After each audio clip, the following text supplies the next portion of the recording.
As followers of Christ, we have to know when to avoid traps and which battles to pick and which battles aren't worth fighting at all. A perfect example of this is found in Matthew 17:27. In this story, a temple tax collector comes up to Jesus and his disciple and says, "Why don't you guys pay the temple tax?"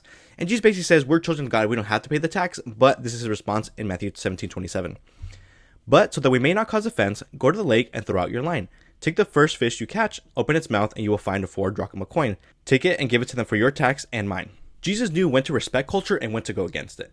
If there's a religious person teaching a wrong doctrine, Jesus would be the first one to call him out and call him a hypocrite and tell them where they were wrong specifically. But he also knew when to respect culture, because he knew there was times to pick your battles. There was times where you should fight and there's times where you shouldn't fight. Sometimes when we're arguing with someone just wants to argue. They just want to pick an argument. They don't want to understand your point of view. They just want to argue. But if someone's arguing to understand, then that's our perfect opportunity to tell them about Jesus. A perfect example that I think is this guy named Cliff, and he goes to college campuses and he talks to college students. And he's out there teaching the word and preaching. This may cause a lot of offense to people because they have this certain perspective of God and who he is. They might have been hurt by church or by other followers of Christ. And so he's very empathetic to their point of view. He tries to understand where they're coming from.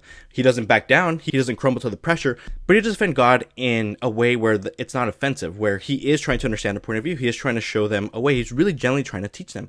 And I think that's a perfect example of how we should go about our lives. Some fights just aren't worth our time. Some people just want to argue and it's just not worth our time. But we should come from a loving place. We should defend God. We should fight for what we believe in, but we should also know when to respect our culture. When should we respect those around us? There's no point in picking a fight just to pick a fight. You could miss your chance to talk to someone about God just because you want to be right, instead of loving them, instead of coming from a place of love.